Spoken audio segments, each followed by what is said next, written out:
J'attends que ça se connecte. Hello, désolé pour les 3 minutes de retard. On est en direct. Bienvenue dans les lundis décalés. J'espère que vous allez bien, que vous avez passé un bon week-end. Et je vais laisser les gens se connecter parce qu'on va parler du thème de la semaine dernière qui portait sur les relations toxiques. Et je pense que beaucoup sont concernés par les relations toxiques. Alors, je vais allumer en même temps mon ordinateur pour vous laisser vous connecter. J'enlève le son pour pas qu'il y ait doublon. Alors, on va commencer déjà par parler de la toxicité relationnelle et j'aimerais bien que dans le chat, certains d'entre vous me marquent si oui ou non ils ont déjà vécu par le passé, même s'ils ont réussi à dépasser cette, cette notion. Est-ce qu'ils ont déjà vécu des relations toxiques? Salut Pascal, merci de ta présence et de ta fidélité. Alors, j'ai voulu en fait tourner ce live sur la neurotypie. L'intensité émotionnelle parce que il faut savoir un truc quand on est neuroatypique, on est en quête de pureté relationnelle et la pureté relationnelle, hem, c'est un truc qui est en inadéquation lorsqu'on est en couple parfois avec des gens qui ont pas la même recherche et qui sont plus dans le paraître ou dans une autre un autre abord de la relation. Je vais vous expliquer.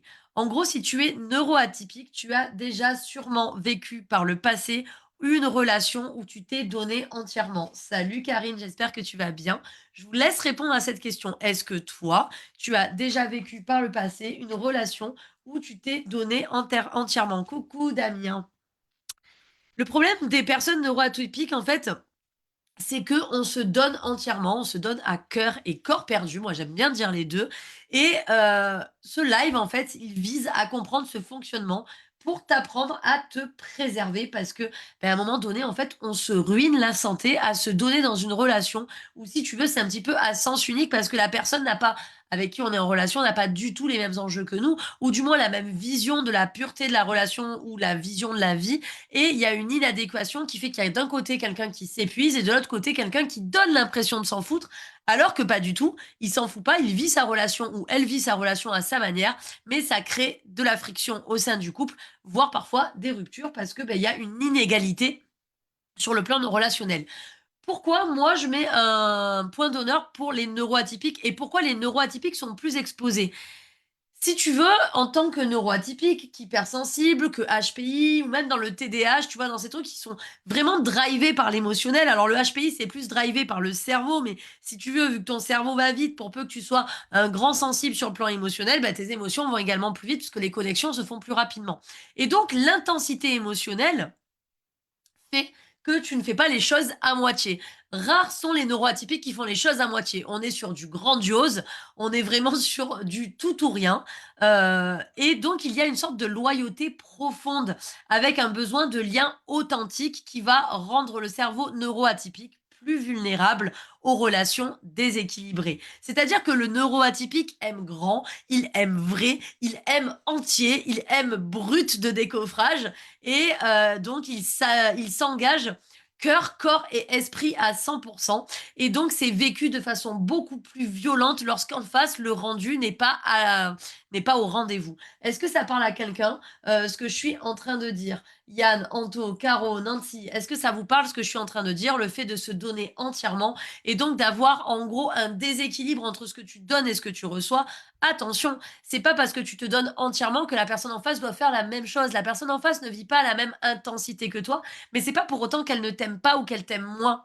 Et c'est là où il y a une petite distorsion cognitive, c'est-à-dire qu'on est assez binaire sur cette approche. C'est soit on est dans la pureté totale, soit notre relation c'est de la merde. Non, mais ça peut être toxique. Et ça peut être toxique aussi parce que des fois on ne repère pas les signaux qui vont nous dire qu'en face la personne est en inadéquation avec notre vision de la relation. Ça peut aussi créer, ça peut la toxicité peut être également à l'origine de ça. Je parle pas de relations toxiques lorsqu'on est avec le pervers, qui nous abuse là dans ce live-là. Je vais vraiment parler en fait du fonctionnement atypique que l'on a et qui peut créer malgré nous de la toxicité et nous faire souffrir alors qu'à la base on rentre en relation parce que tout est beau, tout est pur, tout est net.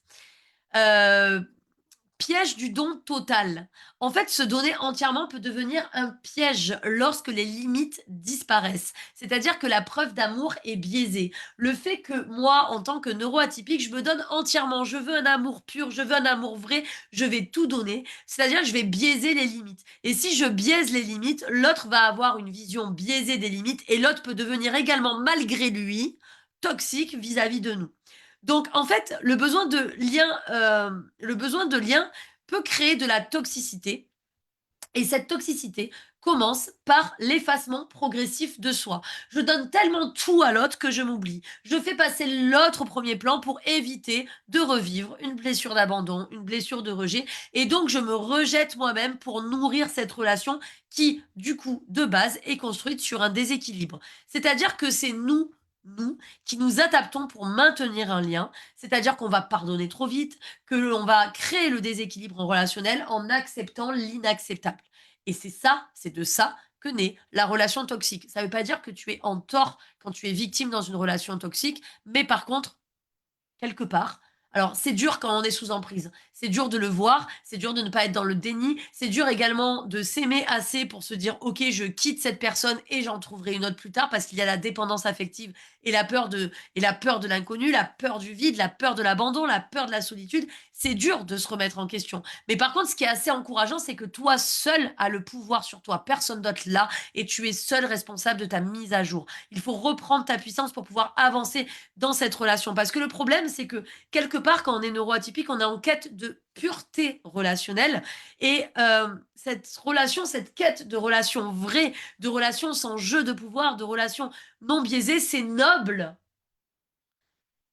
Pas naïf, c'est noble, mais ça nécessite vigilance et discernement pour justement pas rentrer dans la naïveté. C'est-à-dire que cette quête fait preuve de noblesse, c'est une quête noble de chercher une relation pure à tout prix, mais il ne faut pas tomber dans la naïveté, il ne faut pas non plus tomber dans l'hyper-méfiance et l'hyper-vigilance, il faut être vraiment dans la justesse, c'est-à-dire qu'il faut jouer sa vie de façon juste avec ce que je prends et ce que je laisse, sans être binaire, pour pouvoir en fait arriver à une pureté relationnelle qui convienne aux 2 personnes et non pas qu'il y ait que les règles de la personne neuroatypique qui doivent être prises en compte parce que les gens qui sont normaux pensants, les gens qui n'ont pas les mêmes règles, les gens qui n'ont pas le même vécu ont des règles différentes, mais c'est pas pour autant qu'ils t'aiment moins.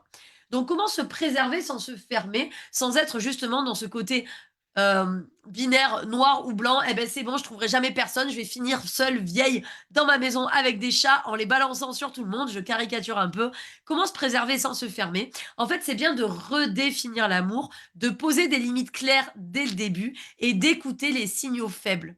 Les signaux faibles, c'est le fameux ça sent la merde, ça a l'odeur de la merde, c'est que c'est forcément de la merde. Mais la plupart d'entre nous, on le sent que ça sent la merde parce qu'on commence à être dans le sacrifice. On sent que ça sent mauvais dès le début, mais on donne la chance aux autres en se disant ouais, il va changer, ou alors il va progresser, ou alors c'est moi qui suis trop regardant ou trop dur. En gros, on se trouve des excuses pour rester dans un truc qui, dès le début, sent mauvais. Quand ça sent mauvais, c'est ce qu'on appelle un signal faible. Et c'est là où c'est important de se reconnecter à son signal faible parce que ça permet de reconstruire des relations saines et nourrissantes. L'amour n'est pas un sacrifice permanent. On ne s'oublie pas pour être aimé.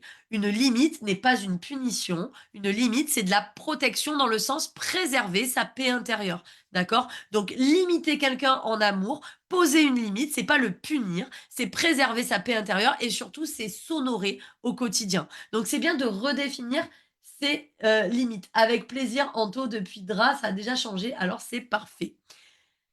Se préserver, c'est pas devenir froid, c'est pas vexer l'autre, c'est pas être dur avec l'autre, c'est devenir juste. Et la première personne envers qui vous devez être juste, c'est envers vous-même. Et la justesse, du coup, découlera de soi-même envers les autres. C'est-à-dire que si tu es déjà injuste envers toi-même, les autres seront injustes avec toi. Parce que les limites ne seront pas claires et ne seront pas définies, donc on en abusera. Puis c'est le fameux adage, tu donnes ça, on te prend ça. D'accord? Donc l'idée, c'est de définir des limites claires. Il faut savoir s'écouter, écouter ses signaux faibles, écouter les signaux de fatigue, là où il y a de la confusion, ramener de la clarté, là où il commence à y avoir de la perte de joie, pourquoi je perds de la joie, pourquoi je commence à m'éteindre, qu'est-ce qui se passe, et éviter la culpabilité, parce que la culpabilité, C'est juste une dualité interne entre ce que tu devrais faire et qui est juste pour toi et ce que tu vis à l'instant T. La culpabilité, c'est une dualité entre ce que tu penses juste pour toi et ce que tu émets à l'autre, si tu veux. Donc, il faut rétablir, en fait, la notion de s'honorer au quotidien, la notion de justesse, parce que tu peux aimer fort, mais tu peux aimer fort sans te brûler et tu peux vouloir du pur sans accepter l'inacceptable, parce que accepter l'inacceptable, c'est là où la relation devient toxique. Donc, si tu veux qu'on regarde si tes relations sont toxiques ou si tu te reconnais dans ces schémas relationnels, viens m'en parler. On va faire un point. Tu commentes en écrivant en gros, en gras et en majuscule toxique en commentaire et on fera un petit bilan pour voir où tu en es de cette relation et comment faire pour avancer vers un truc beaucoup plus préservant pour toi. Je te laisse commenter toxique et je te retrouve dans un prochain live. Merci de ta fidélité. Bon appétit et à très vite.